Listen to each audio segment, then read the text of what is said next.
Olá, turma, boa noite, tudo bem? Vamos lá para a nossa leitura de hoje. Mais um dia, que o Senhor tem nos concedido esse momento precioso que a gente tem amado estar aqui, fazendo o nosso momento de devocional, lendo a nossa Bíblia, nos alimentando da palavra de Deus, sendo ministrados, pelo Espírito Santo. Tem sido muito bom. Vamos lá, vamos orar, entregar esse momento ao Senhor e fazer a nossa leitura de hoje. Pai, nós te louvamos, te agradecemos por mais esse momento que o Senhor está nos dando de leitura, de devocional, onde nós podemos estar parando tudo, Senhor, e proporcionar esse momento de alimentação espiritual para nós. Onde o nosso espírito, cada dia mais, Senhor, vai sendo edificado na Tua palavra, vai sendo fortalecido no Senhor, vai sendo, Senhor, cada dia mais, Senhor, ministrado pelo Teu Espírito Santo, nos ensinando tudo aquilo que o Senhor deseja nos ensinar, concernente à Tua palavra, concernente àquilo que o Senhor está fazendo nos nossos dias e aquilo que o Senhor ainda vai fazer em dias futuros. Pai, nós queremos cada dia mais ter esse relacionamento com o Senhor, mais e mais estreito, Senhor, cada dia mais, que esse momento seja tão precioso para nós, Pai, quanto qualquer outra coisa que nós fazemos durante o nosso dia, quanto qualquer outro compromisso que a gente tenha, Pai, que esse compromisso com a Tua palavra seja o nosso principal compromisso todos os dias, Jesus. Muito obrigada, Pai, muito obrigada, Jesus, por cada momento que o Senhor tem nos proporcionado, Senhor, esse momento de aprendizado com o Teu Espírito. Eu louvo ao Senhor, Pai, por tudo que o Senhor tem feito na minha vida, na vida dos meus irmãos, nos testemunhos que nós temos ouvido. Eu glorifico ao Senhor por tudo que o Senhor já fez até aqui. Obrigada, Deus. Amém, queridos? Glória a Deus. Hoje já é dia 5, de julho, e nós vamos continuar, então, nossa leitura aqui para a glória do Senhor, sendo ministrados pelo Espírito Santo, mais uma vez, Deus falando e ministrando conosco. Vamos lá? Então hoje a gente vai começar com uma leitura paralela, também novamente do Reino do Norte e do Reino do Sul. A gente está aí vendo, o que Deus vai fazer, as profecias que Deus está profetizando, liberando sobre tanto o Reino do Norte quanto o Reino do Sul. E nesse momento o acontecimento é recíproco para os dois lados, Então a gente vai ver uma mesma leitura que está falando dos dois reinos, tanto do Reino do Norte quanto do Reino do Sul. Então diz assim: muitos israelitas unem-se contra Judá para celebrar a Páscoa. Então a gente tem um momento em que eles se unem para celebrar a Páscoa desse ano 725 a.C. Segundo Crônicas, capítulo 30, a partir do versículo 1. Rei Ezequias proporciona isso, para todo Israel, tanto o Reino do Norte quanto o Reino do Sul. Diz assim: Ezequias enviou uma mensagem a todo Israel e Judá e também escreveu cartas a Efraim e a Manassés, convidando-os para virem ao templo do Senhor em Jerusalém e celebrarem a Páscoa do Senhor, o Deus de Israel. O rei, seus oficiais e toda a comunidade de Jerusalém decidiram celebrar a Páscoa no segundo mês. Não tinha sido possível celebrá-la na data prescrita, pois não havia número suficiente de sacerdotes consagrados, e o povo não estava reunido em Jerusalém. A ideia pareceu boa tanto ao rei quanto a toda a assembleia. Então decidiram fazer uma proclamação em todo Israel, desde Berseba até Dan, convocando o povo a Jerusalém para celebrar a Páscoa do Senhor, o Deus de Israel. Pois muitos não o celebravam segundo o que estava escrito. Por ordem do rei, mensageiros percorreram Israel e Judá com cartas assinadas pelo rei e pelos seus oficiais, com a seguinte mensagem: Israelitas, voltem para o Senhor, o Deus de Abraão, de Isaque e de Israel, para que ele se volte para vocês que restaram e escaparam das mãos dos reis da Assíria. Não sejam como seus pais e seus irmãos que foram infiéis ao Senhor, o Deus dos seus antepassados, de maneira que ele os deixou em ruínas, conforme vocês veem. Portanto, não sejam obstinados como os seus antepassados, submetam-se ao Senhor. Venham ao santuário que ele consagrou para sempre. Sirvam ao Senhor, o seu Deus, para que o fogo da sua ira se desvie de vocês. Se vocês voltarem para o Senhor, Os que capturaram os seus irmãos e os seus filhos terão misericórdia deles, e eles voltarão a esta terra, pois o Senhor, o seu Deus, é bondoso e compassivo. Ele não os rejeitará se vocês se voltarem para ele. Os mensageiros foram de cidade em cidade, em Efraim e em Manassés, e até Zebulon. Mas o povo zombou deles e os expôs ao ridículo. No entanto, alguns homens de Asser, de Manassés e de Zebulon humilharam-se e foram para Jerusalém.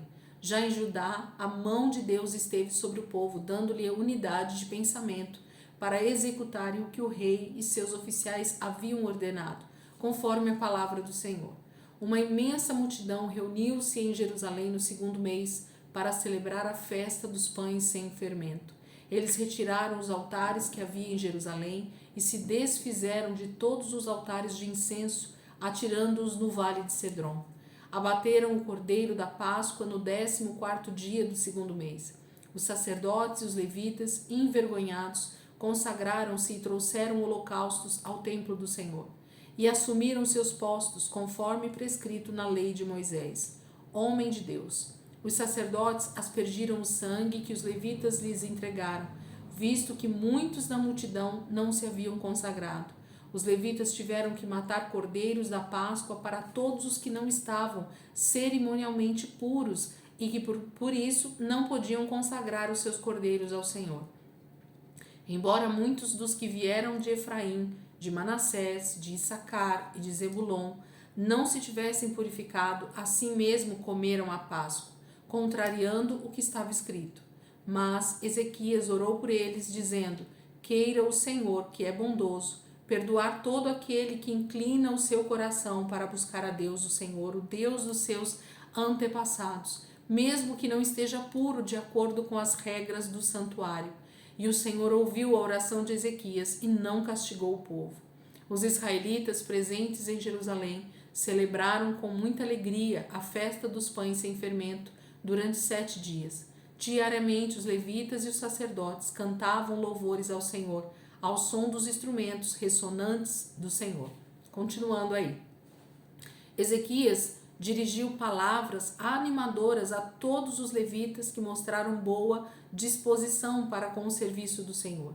Durante os 7 dias, eles comeram suas porções das ofertas, apresentaram sacrifícios de comunhão e louvaram o Senhor, o Deus dos seus antepassados. E toda a assembleia decidiu prolongar a festa por mais 7 dias, e a celebraram com alegria. Ezequias, rei de Judá, forneceu 1000 novilhos e 7.000 ovelhas e bodes para a assembleia e os líderes, 1000 novilhos e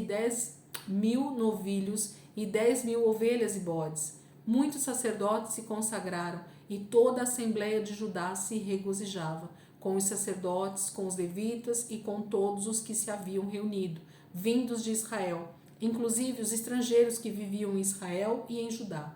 Houve grande alegria em Jerusalém, pois desde os dias de Salomão, filho de Davi, rei de Israel, não havia acontecido algo assim na cidade. Os sacerdotes e os levitas levantaram-se para abençoar o povo, e Deus os ouviu. A oração deles chegou aos céus, sua santa habitação.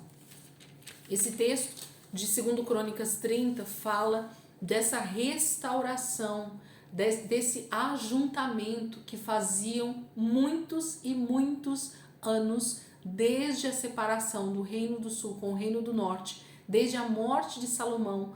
Eles não tinham um ajuntamento entre todo Israel. Eles não se juntavam mais para celebrar as festas fixas, Páscoa, Pentecostes, a festa da colheita, tabernáculos, né? Então, assim, eles não se reuniam mais desde a morte de Salomão. Tudo se perdeu no tempo, né? Eles se esqueceram do Senhor. E quando Jeroboão toma o reino do norte lá em cima e faz com que eles tenham que adorar somente lá no templo que ele mesmo criou, então houve muito esse afastamento de celebração junto, de ir para o templo do Senhor em Jerusalém, de fazer esses ajuntamentos, de celebrar as festas fixas com o Senhor. E nesse momento Ezequias consegue então atrair para Jerusalém todos aqueles israelitas que ainda tinham o temor do Senhor. A palavra fala que muitos foram arredios, né, hostis, ridicularizaram os enviados, né, os mensageiros que foram enviados pelo rei Ezequias, mas muitos aceitaram o convite para essa Páscoa. E aí fala que muitos nem tiveram tempo de se consagrar o suficiente para participar dessa Páscoa, mas o rei Ezequias intercede por eles e o Senhor perdoa e permite que eles então participem de toda essa celebração e dessa Páscoa. Isso aqui tem um contexto espiritual fortíssimo. Eu acredito que seja assim, a volta de Cristo, toda esse ajuntamento de israelitas e gentios, porque fala que existiam estrangeiros aqui na terra, e todos celebrando essa festa do Senhor no templo, onde Deus coloca o seu nome para sempre, né? O Monte Sião vai ser o templo que o Senhor vai reconstruir para o reino milenar, para esse ajuntamento nos últimos dias, né? Na volta de Cristo. Então, nós temos aqui um contexto de desfecho até que o exílio aconteça em seguida, né? Então, Deus está dizendo que no final é isso que vai acontecer, porque Deus, o Rei justo, se levantará, não mais Ezequias, mas o Rei Jesus, ele mesmo se levantará no seu trono e trará então todo Israel e toda a igreja, né, os gentios que se converteram para essa grande festa. Não mais de 7 dias simplesmente, mas aqui fala de 14 dias, né? Eles estenderam essa festa por mais 7 dias e houve abundância de alimentos para todos e muitos se consagraram e muitos com certeza se arrependeram e muitos entregaram os seus holocaustos e os seus sacrifícios se voltando para o Senhor. É isso que está acontecendo aqui. Nós temos em seguida Salmo 81, que vai falar justamente desse acontecimento, desse momento solene, né? Salmo 81. Cantem de alegria a Deus, nossa força. Aclamem o Deus de Jacó. Comecem o louvor, façam ressoar o tamborim, toquem a lira e a harpa melodiosa. Toquem a trombeta na lua nova e no dia de lua cheia, dia da nossa festa. Porque este é um decreto para Israel, uma ordenança do Deus de Jacó, que ele estabeleceu como estatuto para José, quando atacou o Egito. Ali ouvimos uma língua que não conhecíamos. Ele diz: tirei o peso dos seus ombros, suas mãos ficaram livres dos cestos de cargas. Na sua aflição vocês clamaram e eu os livrei. Do esconderijo dos trovões lhes respondi. Eu os pus à prova nas águas de Meribá. Ouça, meu povo, as minhas advertências. Se tão somente você me escutasse, ó Israel. Não tenha Deus estrangeiro no seu meio. Não se incline perante nenhum Deus estranho. Eu sou o Senhor, o seu Deus, que o tirei da terra do Egito. Abra a sua boca e eu o alimentarei.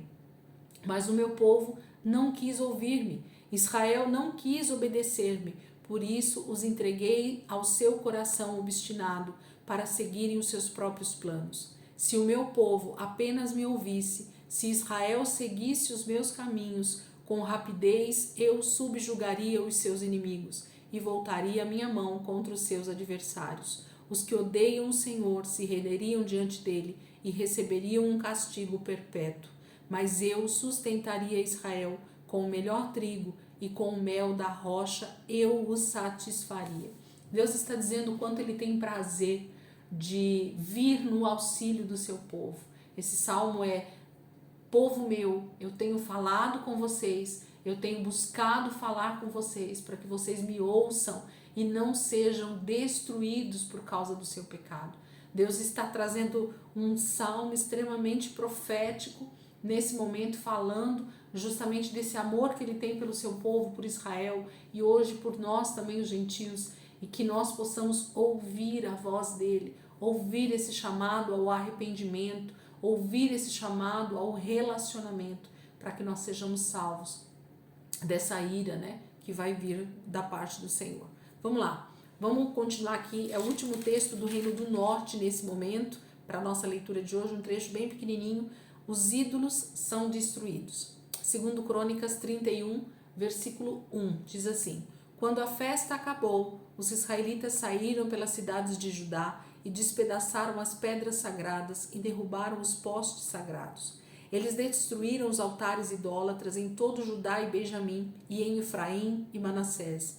Depois destruíram tudo, voltaram para as suas cidades, cada um para a sua própria propriedade.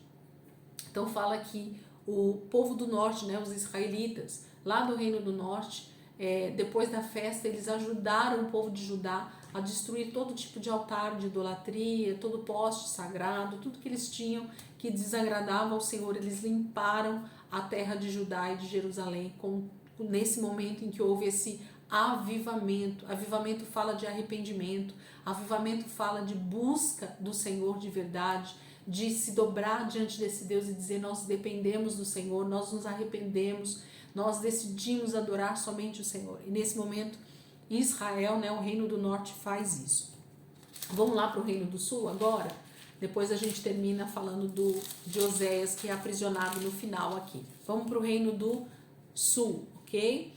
Está acontecendo todo esse avivamento lá através do rei Ezequias, que convoca, eles fazem toda essa festa da Páscoa e tudo está acontecendo como eles desejavam. Eles estão se voltando para o Senhor, se arrependendo dos seus pecados. Os ídolos são destruídos, inclusive a serpente de bronze. Segundo Reis, capítulo 18, versículo 4, diz assim: removeu os altares idólatras, quebrou as colunas sagradas e derrubou os postes sagrados. Despedaçou a serpente de bronze que Moisés havia feito, pois até aquela época os israelitas lhe queimavam incenso. Era chamada Neustã. Então, aquela serpente de bronze que Moisés levantou lá no deserto, essa mesma estátua, esse mesmo poste com essa serpente era adorado até os dias de hoje lá no Reino do Norte. Esse Deus chamava Neustã, essa cobra. Ezequias promove reformas religiosas. Está lá em 2 Crônicas 31, a partir do versículo 2 em diante, 2 até o 21.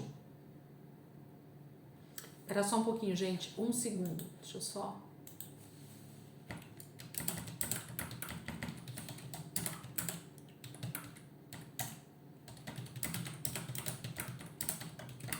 Pronto, vamos lá. 2 Crônicas 31, a partir do versículo 2.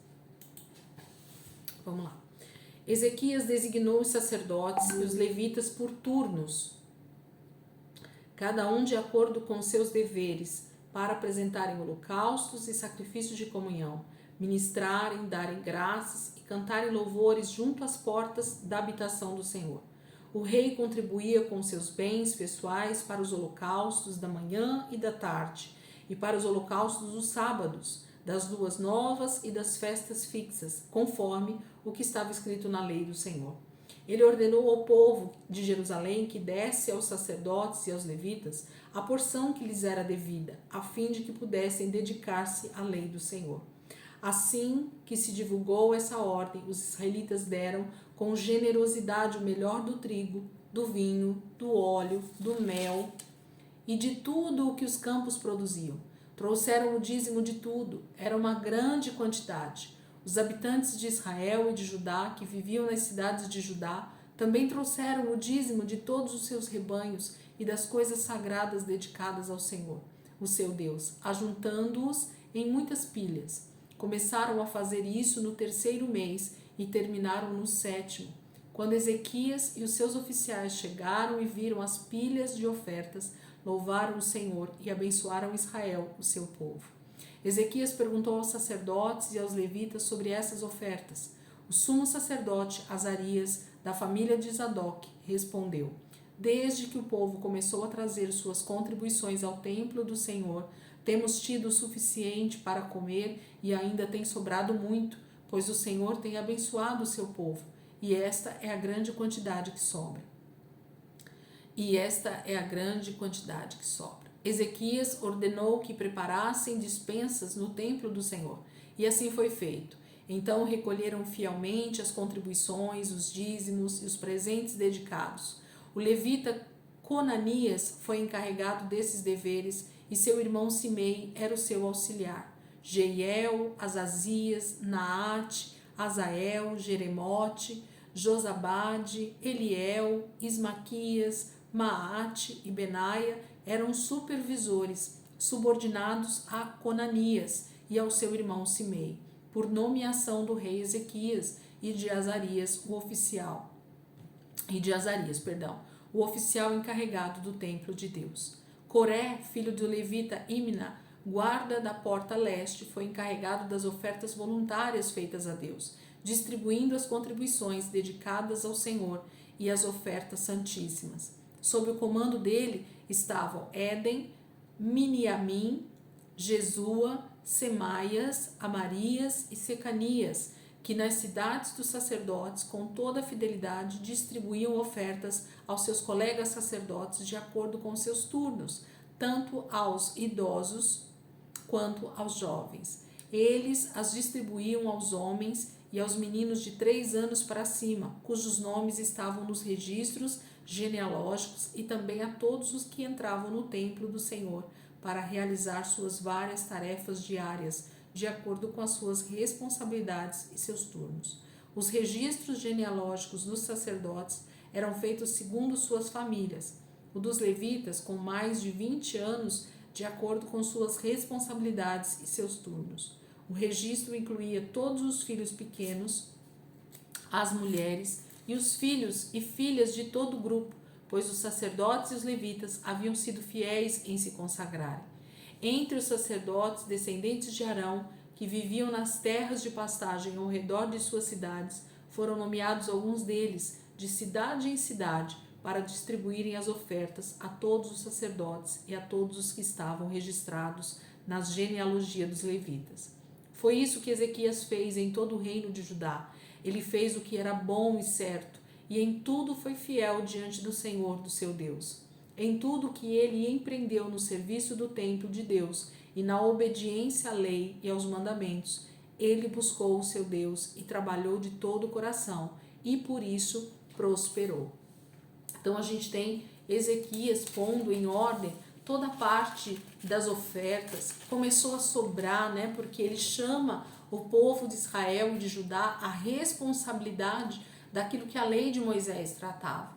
Ele começa a mostrar que a lei de Moisés tinha mandamentos e decretos que faziam com que o povo prosperaria através do cumprimento desses princípios, né? Eu tenho um estudo no canal, é quase um dos primeiros, né, que eu gravei, que fala sobre primícias, dízimos e ofertas. Então, se você não viu nada ainda sobre isso, se você não entende um pouco sobre essa questão do que é primícias, do que é dízimo e do que é oferta, e qual é a diferença dessas categorias, dá uma olhada lá nesse estudo. Eles são, acho que 12 ou 13 vídeos, mas vale a pena assistir um por um, e pegando a Bíblia e lendo os textos junto com a gente e ouvindo ali o que a palavra de Deus diz, para que a gente compreenda o que Ezequias faz nesse momento, porque ele institui o retorno de tudo aquilo que a lei já falava, de tudo aquilo que Moisés já havia deixado, que o Senhor, né, através da vida de Moisés, havia deixado para o povo.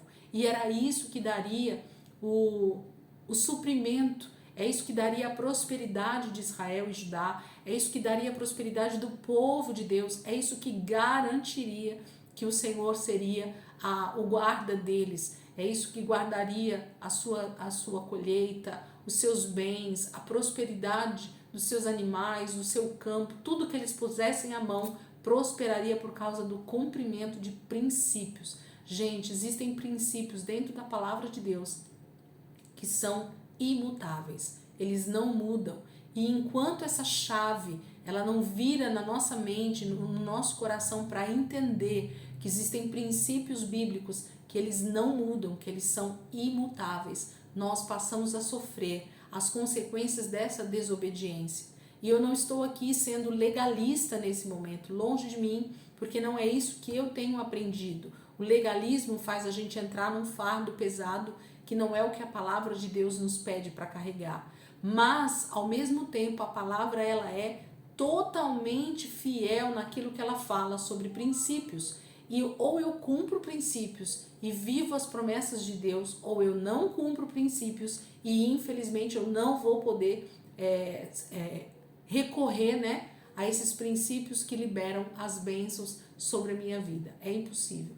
Elisângela, você está falando sobre salvação? Não, não estou falando sobre salvação. Eu estou falando sobre cumprir princípios para colher frutos de prosperidade na nossa vida. E essa prosperidade fala de tudo, gente. não fala só da vida financeira, mas fala de uma prosperidade por completo, na nossa vida por completo. É disso que a palavra de Deus diz. Por isso que o texto termina dizendo que depois que Ezequias fez tudo isso, que colocou ordem, que fez com que os levitas, os sacerdotes fossem novamente cuidados por todo Israel, que eles começaram a trazer então os seus dízimos, as suas ofertas, os presentes, e todo o povo de Israel começou a entender que eles precisavam voltar a cumprir os princípios e mandamentos que Moisés havia deixado.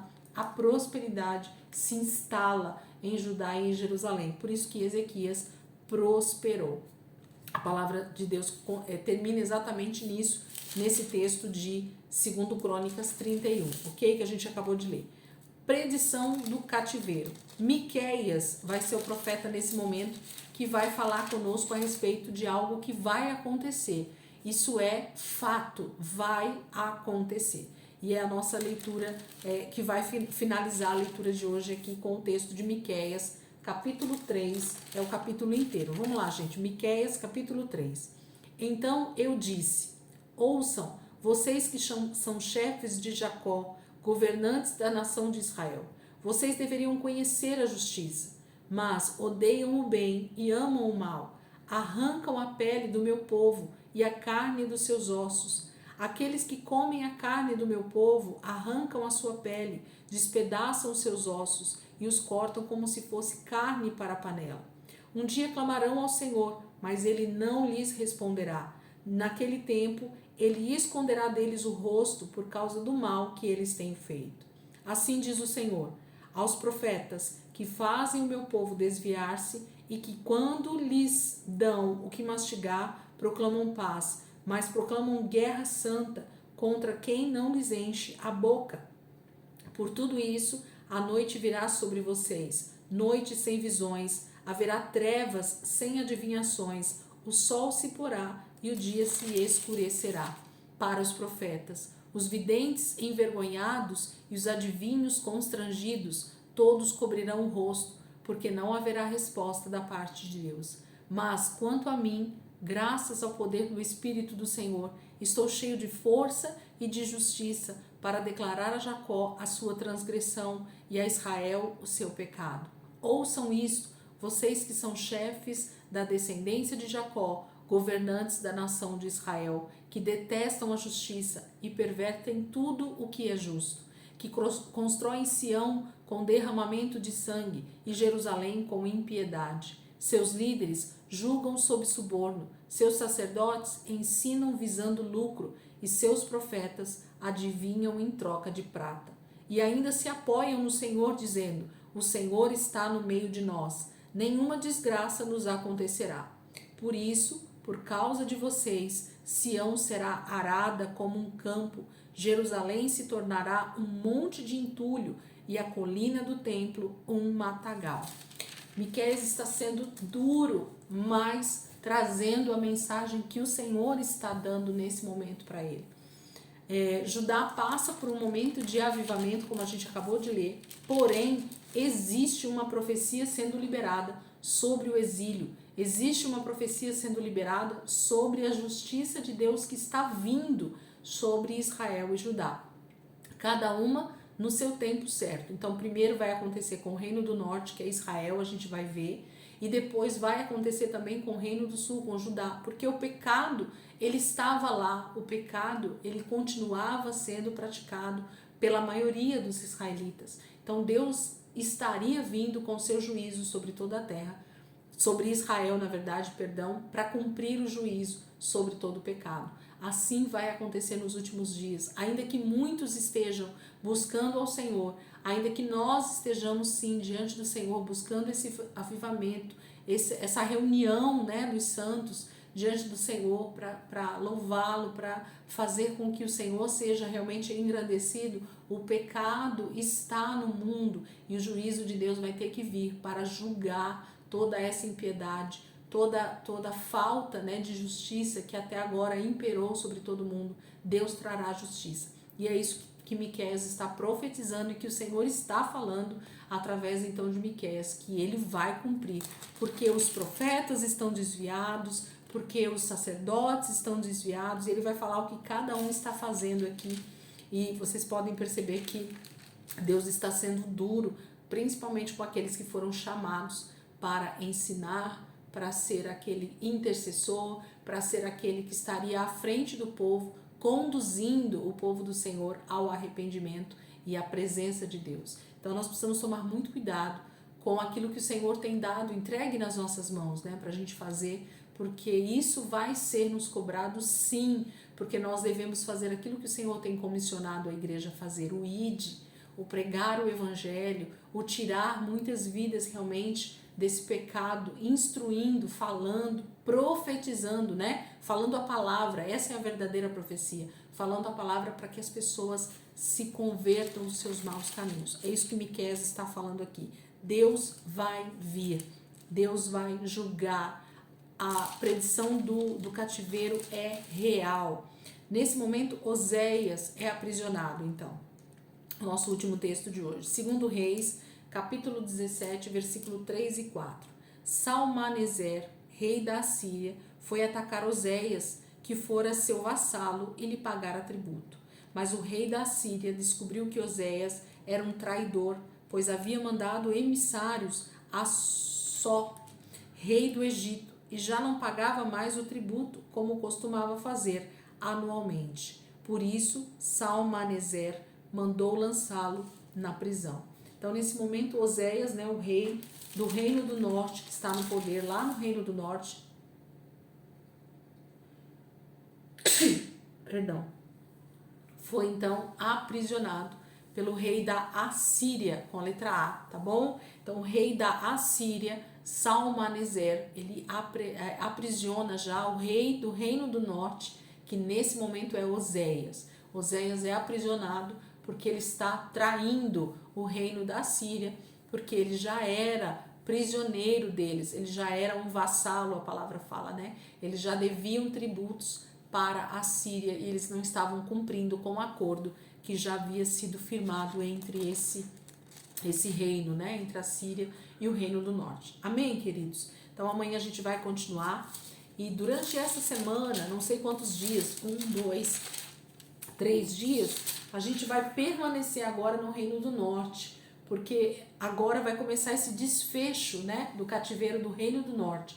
Então o nosso foco vai estar totalmente nas profecias e naquilo que Deus está liberando nesse momento contra o Reino do Norte, contra aquilo que Ele está enviando para o Reino do Norte, trazendo juízo para o Reino do Norte. É isso que a gente vai ver nesses próximos 2 ou 3 dias aí, focado totalmente no Reino do Norte. O Reino do Sul vai ficar um pouquinho parado e a gente vai falar sobre as profecias que estão sendo liberadas no Reino do Norte. Amém, queridos? Deus abençoe, gente, a vida de vocês. Ótima noite. E amanhã, se Deus quiser, a gente vai estar aqui junto para fazer a nossa leitura.